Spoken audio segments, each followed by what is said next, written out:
Bonjour, nous sommes le jeudi 16 mai 2024 et nous allons parler du soleil levant, du pays du soleil levant, le Japon. Son économie est, est au plus mal. Elle n'est pas terrible actuellement, puisque entre janvier et mars, le PIB du Japon a reculé de 0,5% comparé au trimestre précédent, alors que les économistes tablaient sur un repli de 0,3%. Qui plus est, la monnaie nationale, le yen, est à son plus bas niveau depuis 16 ans, pratiquement. À pas loin de 170 yens pour 1 euro. Donc c'est le moment de voyager à moindre frais au Japon. N'oubliez pas de vous abonner pour plus de news nationales, européennes, internationales sur ce monde merveilleux dans lequel nous vivons. Japon, l'économie de l'archipel va plus mal que prévu. Entre janvier et mars, le PIB du Japon a reculé de 0,5% comparé au trimestre précédent, alors que les économistes tablaient sur un repli de 0,3%. Au Japon, l'économie ne va pas très fort.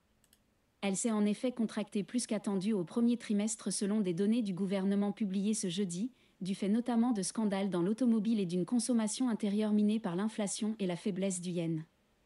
Le PIB du Japon... Bon, en France, on avait un Bruno Le Maire avec optimiste avec 1,4% de croissance alors que personne n'y croyait.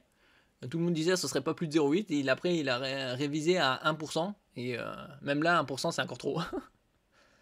On verra au prochain trimestre les nouveaux chiffres. Là pour l'instant le Japon il est en recul avec comme des scandales dans l'automobile comme un peu partout. Et l'inflation également qui les touche. Et une faiblesse du yen plus importante. Puisqu'il y a un an, 1 euro s'échangeait pour 148 yens. Là, c'est 168, 169. Japon entre janvier et mars a reculé de 0,5% comparé au trimestre précédent, alors que les économistes du consensus de l'agence Bloomberg tablaient sur un plus léger repli de 0,3%. La croissance du produit intérieur brut au quatrième trimestre 2023 a par ailleurs été révisée à 0%, plus 0,1% précédemment. La récession technique évitée de justesse. L'archipel évite de justesse l'étiquette redoutée de récession technique définie par 2 baisses consécutives du PIB. Mais la nouvelle chute au premier trimestre 2024 montre que le Japon n'est pas non plus très loin de la récession, juge Stéphane Angrick dans une note de Moody's Analytics. L'économie japonaise a notamment pâti au premier trimestre des effets de scandales dans l'industrie automobile locale. Le constructeur Daihatsu, filiale du géant Toyota, a ainsi été obligé de suspendre toute sa production au Japon fin décembre, après la révélation de nombreuses irrégularités dans les tests de ses produits. Ce groupe spécialisé dans les mini-véhicules avait repris progressivement sa production dans l'archipel à partir de février et a annoncé le mois dernier un retour à la normale. Des exportations en baisse. Ces problèmes de production ont notamment pesé sur les exportations de l'archipel, moins 5% au premier trimestre. Les investissements non résidentiels des entreprises ont eux reflué de 0,8%. L'archipel a aussi subi au premier trimestre les conséquences d'un séisme dévastateur survenu au nouvel an au large de la péninsule de Noto, au centre de l'archipel, qui a fait plus de 240 morts et d'importants dégâts. Alors que ces facteurs ne devraient plus peser sur le PIB au deuxième trimestre, l'économie japonaise a également été fragilisée par le phénomène plus durable d'une consommation privée à tonnes, qui a reculé de 0,7% sur la période janvier-mars. Et on peut voir aussi également le PIB, le produit intérieur brut japonais, qui s'est au cours des années effrité à un tel point qu'il est passé en dessous de la barre des 5000 milliards de dollars.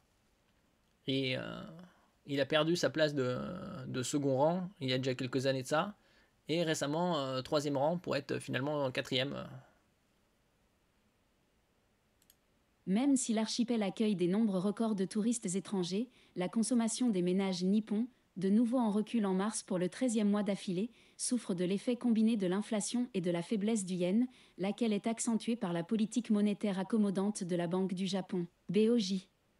La hausse des prix à la consommation dépasse les 2% depuis 2 ans, tandis que les salaires réels, ajustés de l'inflation, sont en recul constant depuis avril 2022. Cette situation pourrait cependant évoluer alors que les négociations salariales qui ont lieu chaque printemps au Japon devraient entraîner des augmentations de plus de 5% cette année, un record depuis plus de 30 ans.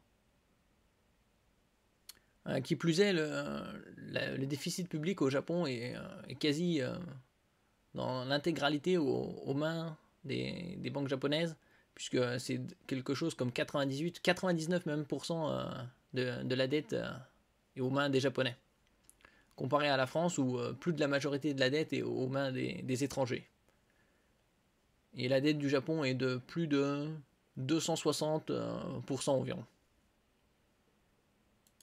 Ici, on voit l'évolution du yen, c'est l'euro en yen, 168,79, quasi 169. Et au début du mois, il était à 164.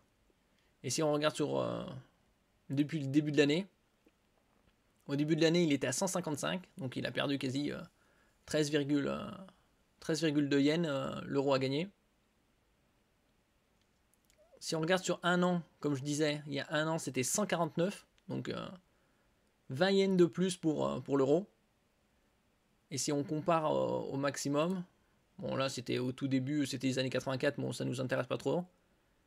On voit que dans les années 2000, il était à quasi 90 yens pour 1 euro, c'est-à-dire que le yen était très fort à ce moment-là. Après la crise de 2008, il était juste un peu avant la crise de 2008, parce qu'il était en août, en juillet, 26 juillet 2008, il était à 169 yens. Donc à peu près comme maintenant.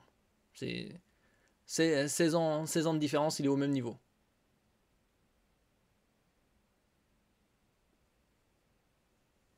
Il y a une douzaine d'années, l'euro était passé en dessous des 100 yens l'euro. Et là, ça repart. Ça atteindra 170 yens d'ici la fin du mois pour 1 euro. Donc c'est quand même l'avantage pour nous, Européens, de voyager au Japon si ça vous intéresse. Merci pour votre écoute. N'oubliez pas de mettre un j'aime, un commentaire, de partager et de vous abonner à la chaîne. À la prochaine fois.